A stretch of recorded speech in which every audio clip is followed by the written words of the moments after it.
They say that the way you treat the person who cleans the floor tells God everything he needs to know about your soul. If that is true, then Marcus Sterling was damned from the moment he walked through the revolving brass doors of the Grand Obsidian Hotel. Marcus didn't see people. He saw assets and liabilities. He saw numbers on a spreadsheet that needed to be crunched until they bled profit. At 29 years old, with a freshly printed MBA, and a suit that cost more than most families earn in 3 months, Marcus believed he was the savior this aging hotel needed. He believed that ruthlessness was a virtue. He believed that kindness was a structural weakness, like rust on a steel beam. But Marcus forgot one fundamental law of physics. When you look down on everyone from a dizzying height, you miss the things that are happening on the ground. You miss the cracks in the foundation, and most importantly, you miss the fact that the quiet, gray-haired woman scrubbing the marble in the corner isn't just a janitor. She is the person who owns the ground you are standing on. And she is about to teach you a lesson that money can't buy. The Grand Obsidian Hotel was not just a building. It was a living, breathing organism of limestone and gold leaf situated in the heart of Manhattan. For 80 years, it had hosted kings, presidents, and the ghosts of the Gilded Age. The air inside smelled of white tea, expensive leather, and old money. But lately, the air had changed. Since Marcus Sterling took over as general manager 6 weeks ago,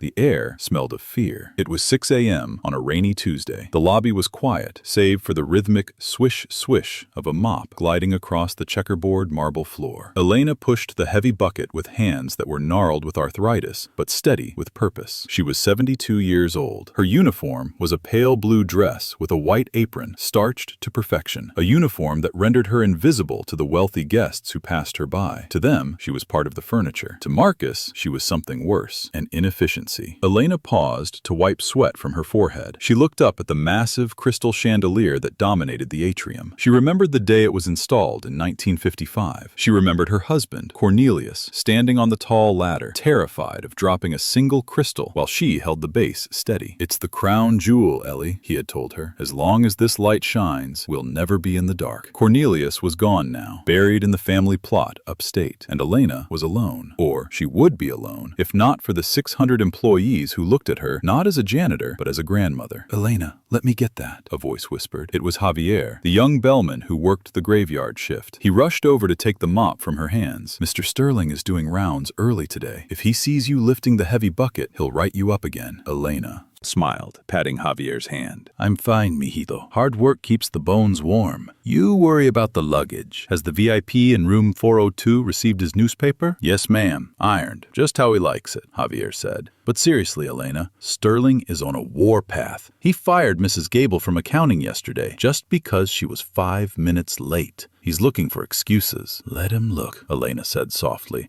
dipping the mop back into the soapy water. "I have been here longer than he has been alive. I am not afraid of a boy in a suit." But perhaps she should have been, because at that exact moment, the elevator doors pinged open and the boy in the suit stepped out. Marcus Sterling didn't walk. He marched. He moved with the aggressive energy of someone who felt he was constantly surrounded by incompetence. He held a tablet in one hand and a coffee cup in the other. Black coffee, no sugar, because pleasure was a distraction. He scanned the lobby with eyes that were cold and calculating. He didn't see the beauty of the architecture. He saw the dust on the baseboards. He saw a light bulb that was slightly dimmer than the others. And then he saw Elena. He stopped. He checked his watch. He walked over to her, his Italian leather shoes clicking loudly on the damp floor. "You missed a spot," Marcus said. No greeting, no good morning, just an accusation. Elena looked down. There was a tiny scuff mark near the concierge desk, left by a guest's suitcase moments ago. "I was just getting to it, Mr. Sterling," Elena said, bowing her head slightly. It wasn't an act of submission. It was a habit of service. "The rain makes the floors tricky today." "Excuses," Marcus sighed, typing something into his tablet. "That's all I hear from this staff. Excuses and complaints. Do you know what the average check-in time is at the Ritz? 3 minutes. Do you know what ours is? 5. Do you know why? Because the guests are distracted by the filth in the lobby." He gestured vaguely at the pristine room. "Filth, sir?" Elena asked, a hint of steel entering her voice. I have polished this floor every morning for 40 years. You could eat off it. Marcus stepped closer, invading her personal space. He loomed over her, using his height to intimidate. Don't talk back to me. I don't care how long you've been here. Longevity is not a skill. In fact, in my experience, longevity breeds complacency. You're slow, Elena. I've been timing you. It took you 20 minutes to do the North Quadrant. A modern industrial cleaning machine could do it in 5. A machine doesn't smile at the guests, Elena replied. A machine doesn't help the elderly count their change for the taxi. Exactly, Marcus snapped. Machines don't waste time. We are running a business, not a community center. I want this lobby spotless by 7 a.m. If I see one single streak, I'm docking your pay for the day. Do you understand? I understand, Elena said. Marcus stared at her for a second longer, trying to find a crack in her composure. When he couldn't find one, he scoffed and walked away toward his office, barking orders at Javier as he passed. Elena watched him go. She felt a familiar ache in her chest. It wasn't the arthritis. It was heartbreak. She was watching the thing she loved being strangled by a man who didn't understand its value. Later that afternoon, the incident occurred. The incident that would change everything. It was 1 p.m. The lunch rush was over. Elena had finished her shift and was sitting in the small employee alcove near the kitchen service entrance. It wasn't a designated break room. Marcus had closed the staff lounge to turn it into a storage closet for efficiency, so the staff huddled in hallways to eat. Elena sat on a folding chair, her feet throbbing. On her lap was a small plastic container. Inside was a turkey club sandwich. It wasn't stolen. It was a mistake order from room service. Extra bacon, no tomato, that the guest had rejected. Chef Andre, the head of the kitchen, had given it to her instead of throwing it in the trash. It was a tradition at the Obsidian. Nothing goes to waste, and the staff gets fed. Elena took a bite, closing her eyes. She hadn't eaten since 5 a.m. Well, well, well. A voice dripped with sarcasm from the end of the hallway. Elena froze. She swallowed hard and looked up. Marcus stood there, flanked by his personal assistant, Tiffany, a young woman who looked terrified of her own shadow. Marcus was holding his phone, recording. Caught in the act, Marcus said, grinning like a hunter who just trapped a fox. Tiffany, note the time. 1:15 p.m. Unauthorized break. And theft of company property. Elena stood up, wiping crumbs from her apron. Mr. Sterling, please. This isn't theft. Chef Andre gave this to me. It was a rejected order. Did you pay for it? Marcus asked, stepping closer. The phone camera pointed directly at her face. No, sir, but it was going to the garbage. So you admit you didn't pay for it, Marcus interrupted. That sandwich appears on the menu for $24. You are consuming $24 of inventory. If every employee did that, we would lose thousands a month. It's stealing, plain and simple. It's a sandwich, Marcus, Elena snapped, dropping the polite facade. It's bread and turkey. I have given 40 years of my life to this building. I missed my son's graduation to work a double shift during the blackout of '03. I spent my 40th anniversary scrubbing wine stains out of the carpet in the ballroom. And you are begrudging me a sandwich? Marcus lowered the phone. His face went cold. He hated it when the help spoke up. It disrupted his narrative of superiority. You think your tenure gives you special privileges? Marcus whispered. You think because you've been here since the dinosaurs that you're untouchable? You're wrong. You're just an expense line item, and I'm cutting the budget. He turned to Tiffany. Prepare the termination paperwork. Cause, gross misconduct, theft, insubordination. Tiffany's jaw dropped. Sir, you can't be serious. It's Elena. The staff will riot. Let them, Marcus said. I'll fire them too. Labor is cheap. He looked back at Elena. He expected fear. He expected begging. He wanted her to cry so he could feel the rush of power. The confirmation that he was the alpha in the room. But Elena didn't cry. She carefully closed the plastic container. She placed it on the chair. She smoothed her apron. You are making a mistake, Elena said. Her voice wasn't loud, but it had a resonance that vibrated in the narrow hallway. It sounded like the low rumble of an earthquake before the ground splits. The only mistake I made was not firing you on my first day, Marcus retorted. Hand over your badge and your keys now. Elena reached into her pocket. She pulled out the heavy brass ring of keys, the master key, the skeleton key that opened every door, every suite, every secret passage in the hotel. She held it in her hand for a moment, feeling the weight of the history it represented. She dropped the keys into Marcus's outstretched hand. They landed with a heavy jingle. I feel sorry for you, Elena said. Marcus laughed. You feel sorry for me? I'm the general manager of the Grand Obsidian. You're an unemployed janitor with crumbs on her face. Police, get out of my building. If you're not gone in 10 minutes, I'm calling the police for trespassing. I'm leaving, Elena said. But remember this moment, Marcus. Remember the taste of this victory, because it will turn to ash in your mouth very, very soon. She turned and walked away. She didn't look back. She walked down the service corridor, past the kitchen where Chef Andre watched with tears in his eyes, past the laundry room where the maids stopped their folding to watch her go. She walked out the back door and into the bright, harsh sunlight of the alley. Marcus watched her leave, tossing the keys in his hand. Finally, he said to Tiffany, now we can hire a contract cleaning crew. Minimum wage, no benefits. The shareholders are going to love this. He walked back to his office, feeling invincible. He sat in his leather chair, put his feet up on the desk, and opened his laptop to check the stock market. He felt lighter, cleaner. He had purged the old guard. But Marcus didn't know that the old guard wasn't just walking to the subway. Elena walked 2 blocks to a waiting black town car parked discreetly on a side street. The driver, a man named Arthur, who had served as the hotel's private chauffeur for decades, opened the door for her. Where to, Mrs. van der Hoven? Arthur asked, closing the door behind her. Elena sat back in the plush leather seat. She pulled a handkerchief from her pocket and wiped a smudge of dirt from her hand. Her demeanor changed instantly. The hunched posture of the janitor vanished. Her spine straightened. Her eyes, usually soft with service, hardened into the gaze of a titan of industry. Take me to the bank, Arthur, Elena said, and then call the board of directors. Tell them to clear their schedules for tomorrow morning. I'm calling an emergency session. Arthur looked at her in the rearview mirror. Is it time? It's time, Elena said. Marcus wanted to cut the fat. He's about to find out that he just cut the artery. The news of Elena's termination spread through the Grand Obsidian Hotel, not like a rumor, but like a virus. It started in the kitchen, where Chef Andre, a man usually known for his jovial singing while chopping onions,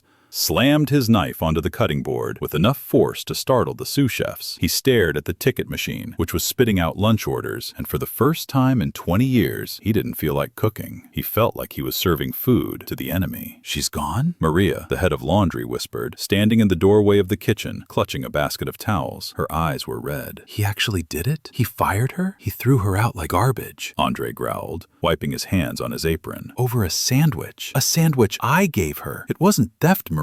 It was a power trip. That boy, he doesn't know what he just broke. The boiler is making that noise again, Maria said, her voice trembling. Usually I tell Elena, and she kicks it in the right spot, and it stops. Who do I tell now? Him? Don't tell him anything, Andre said, narrowing his eyes. Let it break. Let the water go cold. If he wants to run this hotel without the heart, let him see how long the body survives. Upstairs, in the executive suite, Marcus Sterling remained blissfully unaware of the mutiny brewing beneath his feet. To him, the silence in the hallways wasn't the silence of resentment, it was the silence of efficiency. He believed he had scared the staff into submission. He sat in his leather chair, spinning a gold pen between his fingers, staring at the presentation deck on his laptop screen. Slide 1, Q3 cost reductions. Slide 2, personnel optimization, the Elena solution. Slide 3, projected bonus, $500,000. He smiled. The math was perfect. By firing the senior staff and replacing them with minimum wage contractors, he would slash the operating budget by 15%. The board would have to promote him. They might even give him equity. He imagined himself on the cover of Forbes magazine, the turnaround king, who saved a historic landmark from its own nostalgia. Tiffany! Marcus barked at the intercom. His assistant hurried in, looking pale. She had been crying in the bathroom, but she had touched up her makeup to hide it. Marcus hated tears. He called them emotional leakage. Yes, Mr. Sterling? Tiffany asked, clutching her notepad. I need my suit pressed for tomorrow, Marcus said, not looking up from his screen, and book a table at Le Bernardin for tomorrow night. Table for 2. I'm going to be celebrating. Celebrating, sir? My promotion, Marcus grinned. The majority shareholder is coming tomorrow. Once they see these numbers, they're going to give me the keys to the kingdom. I might even fire you and hire someone with a bit more spark. You've been looking very drab lately, Tiffany. Tiffany tightened her grip on the notepad until her knuckles turned white. She thought about Elena Elena, who used to bring her peppermint tea when she had a migraine. She thought about Marcus, who once made her work through her grandmother's funeral. "I'll book the table, sir," Tiffany said quietly. She turned to leave. "Oh, and Tiffany," Marcus called out, "have maintenance come and fix the thermostat. It's freezing in here." "Maintenance is backed up, sir," Tiffany lied. "Since Elena left, no one can find the schematics for the HVAC system." "Figures," Marcus muttered. "Incompetence everywhere." While Marcus was dreaming of his bonus, Elena was crossing the Queensboro Bridge in the back of the town car. She watched the city skyline pass by, the steel and glass monuments to ambition. She had built one of those monuments, but she hadn't done it for fame. She did it because she loved hospitality. She loved the idea of creating a home for people who were far away from theirs. Marcus didn't understand that. To him, a hotel was just a box where people paid to sleep.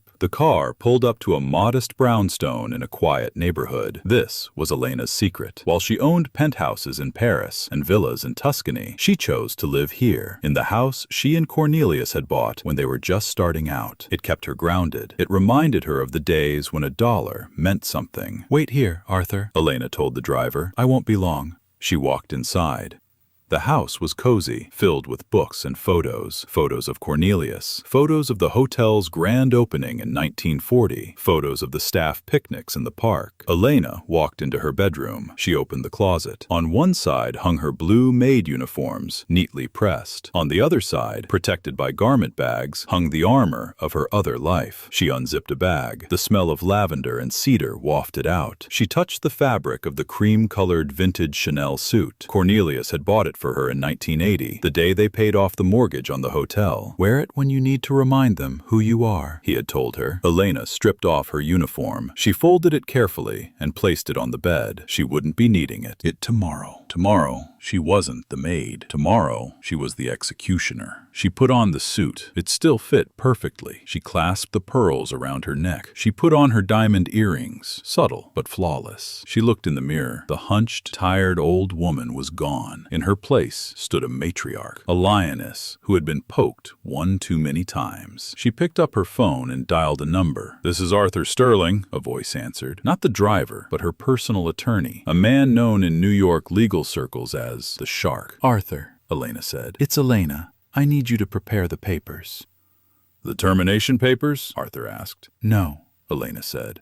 "The dissolution papers. I want to dissolve the entire management contract. I want to trigger the gross negligence clause. And Arthur, I want you to freeze his assets." "Marcus?" Arthur asked. "You want to freeze his personal accounts?" "He told me today that theft is a serious crime," Elena said, adjusting her pearl earring. "He accused me of stealing a sandwich. I decided to look into his expense reports while I was on the ride home. Did you know he charged a $5,000 trip to Cabo to the company card last month? He listed it as a team-building retreat, but he went alone." Arthur chuckled. "That's embezzlement." "Exactly," Elena said. "So freeze it all. When I fire him tomorrow, I want him to walk out of that building with nothing but the lint in his pockets. I want him to know what it feels like to be helpless." "Consider it done," Arthur said. "See you in the boardroom, boss." The next morning dawned gray and cold. The Grand Obsidian Hotel felt different. The lobby was clean, but it felt sterile. The flowers in the vases were drooping slightly because no one had watered them with the specific nutrient mix Elena used. The brass railings were dull. Marcus didn't notice. He was too busy admiring himself in the mirror of the elevator. He adjusted his tie. Today was the day. He walked into the penthouse conference room at 8:45 a.m. He arranged his notepads. He checked the coffee pot. He wanted everything to be perfect for the majority shareholder. The board members arrived at 8:55 a.m. They looked nervous. They whispered among themselves, casting glances at Marcus. Marcus assumed they were intimidated by his impending success. "Good morning, gentlemen, ladies," Marcus said, beaming. "I hope you're ready for some good news. The Q3 projections are looking fantastic. Sit down, Marcus," Mr. Henderson, the interim chairman, said quietly. He didn't look at Marcus. He looked at the door. "Is the shareholder late?" Marcus asked, checking his watch. "It's 9:01. I pride myself on punctuality. It sets a bad tone if the owner can't keep a schedule." "The shareholder is never late," Mr. Henderson said. "She arrives precisely when she means to." "She?" Marcus raised an eyebrow. "I thought the trust was managed by a board of Swiss bankers." "The trust is a legal vehicle," Henderson explained, "but the voting power resides with one person, Mrs. Vanderhoven." Vanderhoven, Marcus frowned. That's the name on the building. But the family died out. There are no heirs. There is the widow, Henderson said. Before Marcus could process this, the heavy oak doors swung open. The sound of a cane tapping against the floor echoed in the silent room. Tap, tap, tap. Elena walked in. Marcus blinked. His brain couldn't reconcile the image. He saw the face of the janitor he had fired yesterday, the woman he had humiliated, the woman he had kicked out onto the street. But she wasn't wearing the blue dress. She was wearing a suit that cost more than his car. She wasn't holding a mop. She was holding a briefcase. And the way she walked, she didn't shuffle. She glided. She owned the space. Marcus stood up, his mouth opening and closing like a fish. What are you doing here? Security! Frank! How did she get in? Elena ignored him. She walked past him, the scent of expensive perfume trailing behind her. She approached Mr. Henderson. Good morning, Charles, Elena said. Good morning, Elena, Henderson said, standing up and kissing her cheek. You look lovely. The pearls suit you better than the apron. The apron served its purpose, Elena said. She turned to the head of the table. Marcus stepped in front of her. Excuse me? This is insane! Charles, why are you talking to the help? This woman was fired yesterday for theft. She is trespassing. Elena stopped. She looked up at Marcus. She was a foot shorter than him, but in that moment she seemed 10 feet tall. Sit down, boy. The command was soft, but it carried the weight of 80 years of authority. Marcus's knees buckled instinctively. He sat. Elena took the seat at the head of the table. She placed her cane on the floor.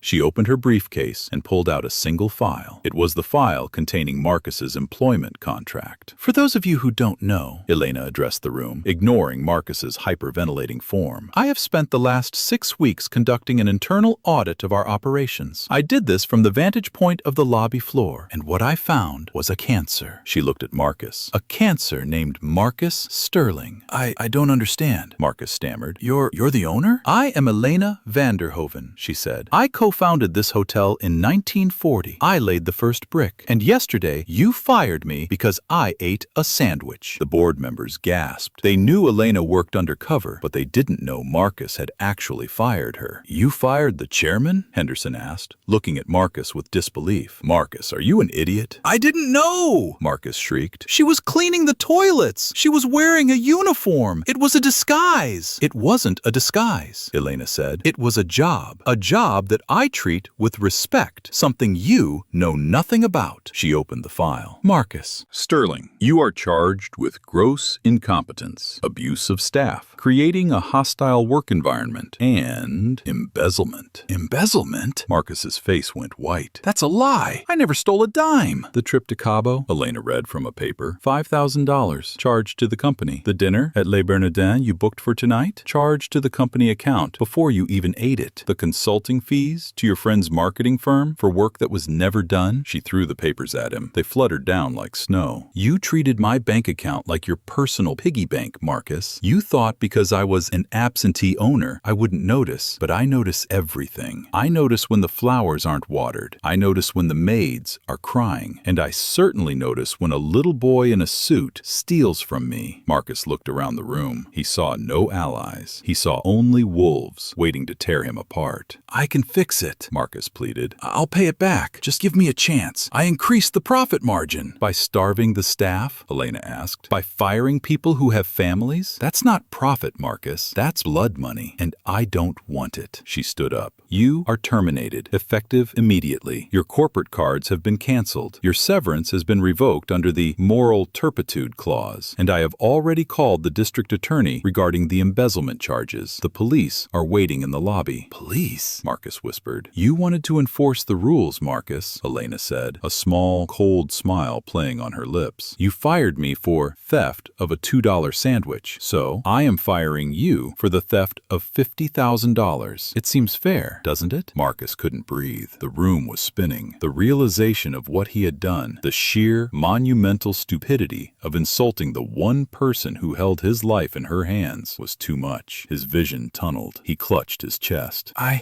think I'm going going to? He didn't finish the sentence. Marcus Sterling, the man who wanted to be king, collapsed onto the Persian rug in a dead faint. Elena looked down at him. She didn't call for a doctor. She pushed the intercom button. Frank? Yes, ma'am? The security chief's voice crackled. Clean up on aisle 1, Elena said. And Frank, bring the trash bags. We have a large item to remove. As Frank dragged the unconscious Marcus out of the room, Elena turned back to the stunned board of directors. She smoothed her skirt. She adjusted her pearls. Now, she said calmly, who wants a sandwich? The sidewalk outside the Grand Obsidian Hotel was cold and unforgiving. Marcus Sterling sat on the curb, his expensive suit rumpled, his box of personal belongings sitting wetly in a puddle of dirty street water. He watched the revolving doors spin, imagining the laughter of the staff inside. He checked his phone. His bank accounts were still frozen. His corporate email was deactivated. He was, for the first time in his life, utterly powerless. Passers-by ignored him. To them, he was just another businessman having a bad day in New York City. But inside Marcus's head, a war was raging. He wasn't sorry for what he had done. He was sorry he had been caught. And more than that, he was furious. He had been outsmarted by a woman who smelled of bleach and floor wax. It was a humiliation he could not swallow. You think you won, Elena? Marcus whispered to the glass facade of the hotel. You think you can just throw me away? I built safeguards. I planted mines. He reached into his pocket and pulled out a burner phone, one he kept for his gray area dealings. He dialed a number. Thorne, a deep voice answered. This better be good. I'm on the back 9. It's Marcus, he said, his voice trembling with suppressed rage. She knows. She fired me. She's the owner, Julian. The janitor was the owner. There was a pause on the line, followed by a low, cruel chuckle. The janitor? You're kidding. That's rich. Well, Marcus, I suppose that means our little arrangement is over. Don't expect your consulting fee this month. The deal isn't over, Marcus hissed. The contract is signed. It's binding. You have the lease for the library space. Construction starts Monday, right? That was the plan, Julian Thorne, the CEO of Equinox Fitness, replied. But if the owner is back in charge, she's going to block it. She loves those dusty old books. Let her try, Marcus said, a malicious smile creeping back onto his face. Read the fine print, Julian. Section 8, paragraph 4, the performance penalty. If the hotel reneges on the lease for any reason, including management change, they owe you the full value of the 10-year term immediately. $20 million. Julian whistled. You really boxed her in, didn't you? I poisoned the well, Marcus corrected. She can't pay that. The hotel's liquidity is tied up in the renovation loans I took out. If you enforce that contract, she goes bankrupt. She'll have to sell the building. And guess who gets first right of refusal? Me, Julian said. Exactly. You get the hotel for pennies on the dollar, and when you do, I want my cut. I want to be reinstated as CEO, and I want to fire her again. But this time, I want to do it while she's watching me bulldoze her husband's library. I like the way you think, Marcus, Julian said. Get a lawyer. I'm coming down there. Let's go collect our rent. Inside the penthouse, the mood was celebratory, but fragile. Elena sat at the head of the table, flanked by Frank and Tiffany. The board members had been dismissed, their tails between their legs, leaving Elena to assess the damage. We stopped the bleeding, Frank said, reviewing the security logs. Marcus is off the premises. His access cards are dead. The staff is throwing a party in the kitchen. Good, Elena said, rubbing her temples. The adrenaline of the confrontation was fading, leaving her exhausted. Her arthritis was flaring up again. But Marcus isn't the type to walk away quietly. He's a narcissist.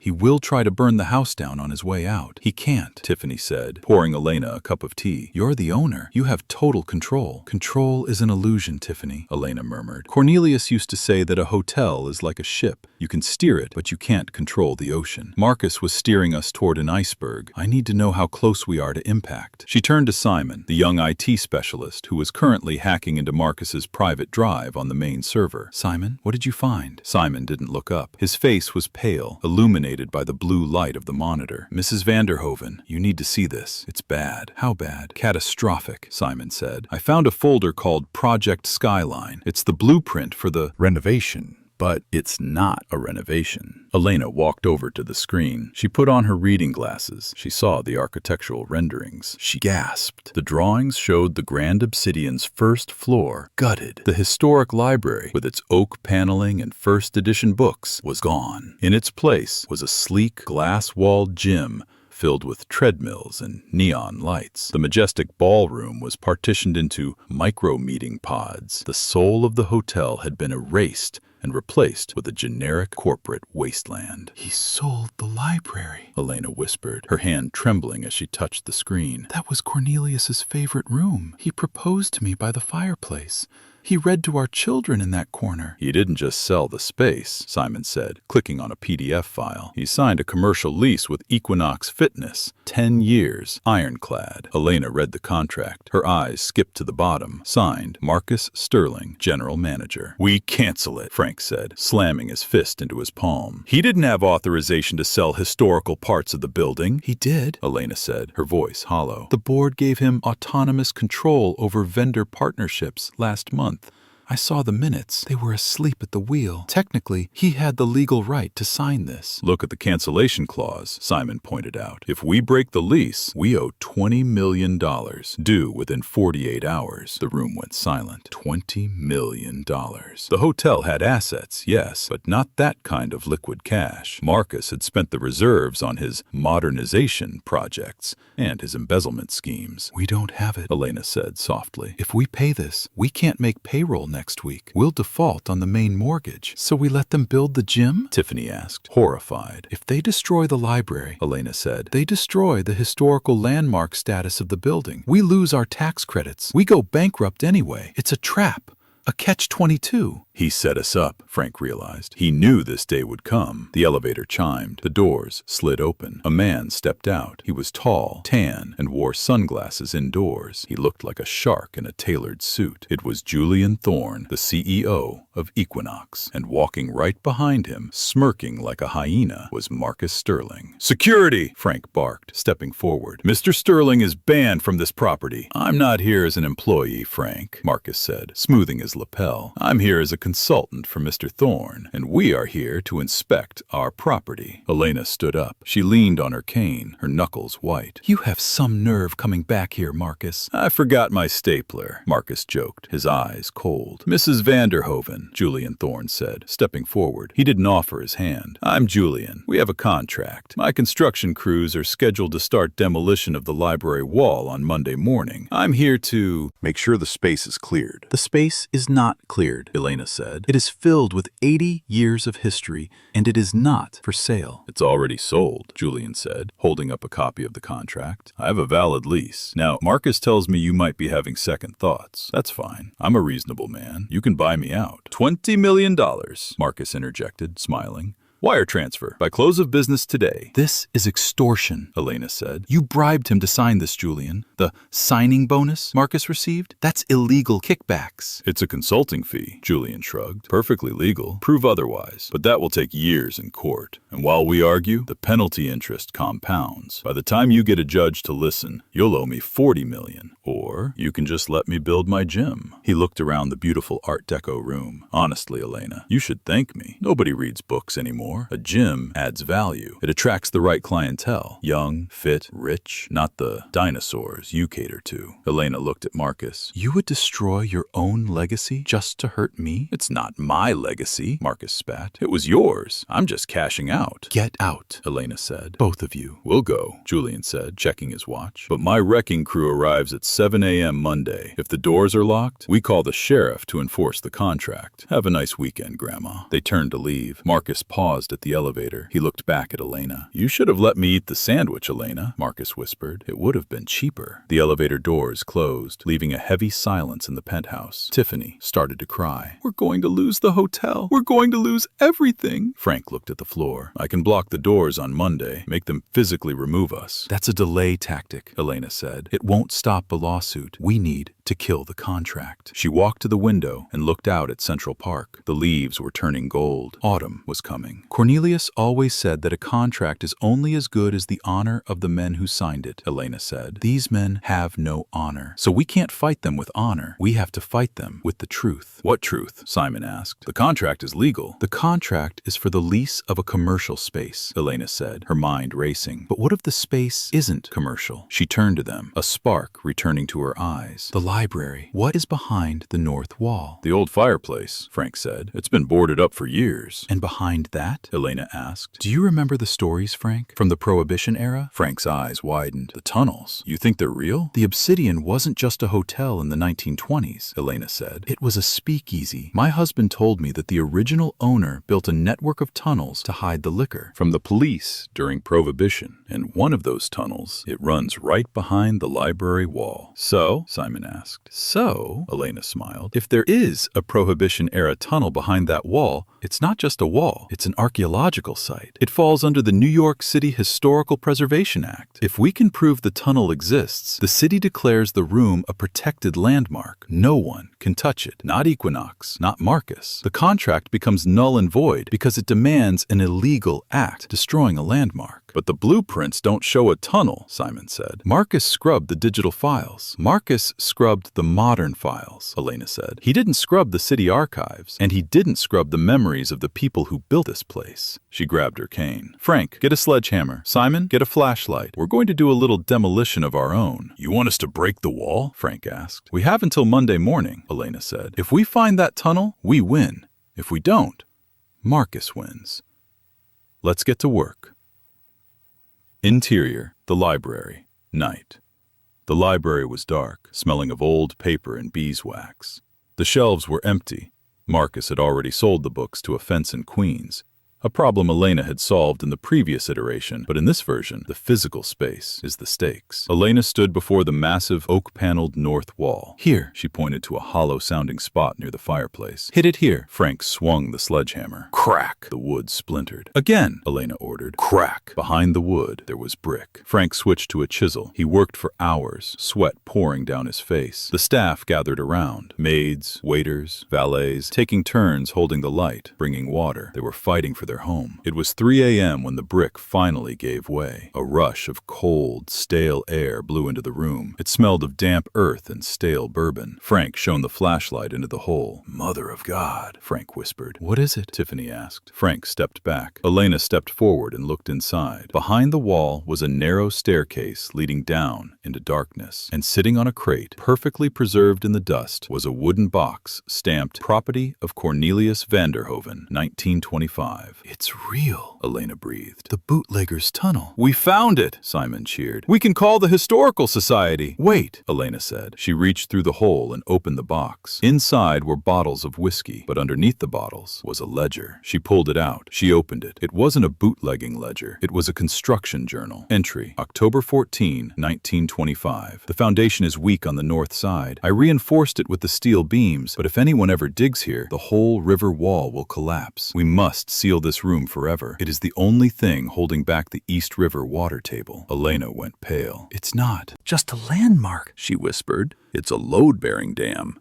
If Equinox drills into this wall for their ventilation system, they won't just destroy the library. She looked at Frank. They'll flood the subway system. They'll collapse the street. Marcus didn't check the structural integrity, Simon realized. He just wanted the gem. He almost killed us all, Elena said. This is it, Elena said, closing the book. This is the silver bullet. We don't just stop the contract. We arrest them for criminal negligence. She turned to Tiffany. Call the city inspector, call the police, and call the news. Tell them to meet me in the lobby at 7 a.m. What are you going to do? Frank asked. I'm going to let Marcus try to knock down the wall, Elena said, and I'm going to let the whole world watch him try. Interior, hotel lobby, Monday morning, 7 a.m. The lobby was packed, but not with guests. It was filled with reporters, city officials, and police officers, all standing quietly behind the velvet ropes. The front doors opened. Marcus Sterling and Julian Thorne walked in, wearing hard hats, followed by a construction crew with jackhammers. Good morning, sunshine, Marcus yelled, spotting Elena standing by the library doors. Ready to say goodbye to your dusty books? Are you sure you want to do this, Marcus? Elena asked, her voice amplified by the silence of the room. Last chance to walk away. Walk away from 20 million? Marcus laughed. Not a chance. Start the drills. He waved at the foreman foreman. The crew lifted the heavy jackhammers. "Stop!" a voice boomed. A man in a city uniform stepped out from behind a pillar. It was the chief city engineer. "Mr. Sterling, Mr. Thorne," the engineer said, "you are ordered to cease and desist immediately." "Who are you?" Julian demanded. "I have a permit." "Your permit was based on falsified data," the engineer said. "Mrs. Vanderhoven provided us with the original structural surveys this morning. If you drill that wall, you will cause a catastrophic structural failure. You would have collapsed Fifth Avenue." "That's a lie," Marcus shouted. "She forged it." "We inspected the tunnel ourselves an hour ago," the engineer said. "It's real, and so is the charge of reckless endangerment." He signaled to the police officers. "Marcus Sterling, Julian Thorne, you are under arrest for conspiracy to commit construction fraud and reckless endangerment of public safety." "What?" Marcus dropped his hard hat. "No, I didn't know. It was just a renovation." "Ignorance of the law is not a defense, Marcus," Elena said, stepping forward. "You should have read the history books instead of selling them." Julian Thorne turned on Marcus instantly. "He told me it was safe. He's the manager. Arrest him, not me." "You signed the contract, Julian," Elena said. "You're partners. You can share a cell." As the police cuffed them, Marcus looked at Elena. He looked at the staff who were watching him fall for the second time. "You planned this," Marcus hissed. "You let me walk into a trap." "I didn't set the trap, Marcus," Elena said. "You dug it yourself. I just turned on the lights so everyone could see you fall in." She watched as they were led away, the flashing lights of the police cars reflecting in the crystal chandelier. The lobby was safe. The library was safe. Elena turned to Frank. "Frank?" "Yes, ma'am." "Get the mop." Elena smiled. "There's a bit of mud on the floor, and we have guests arriving at noon."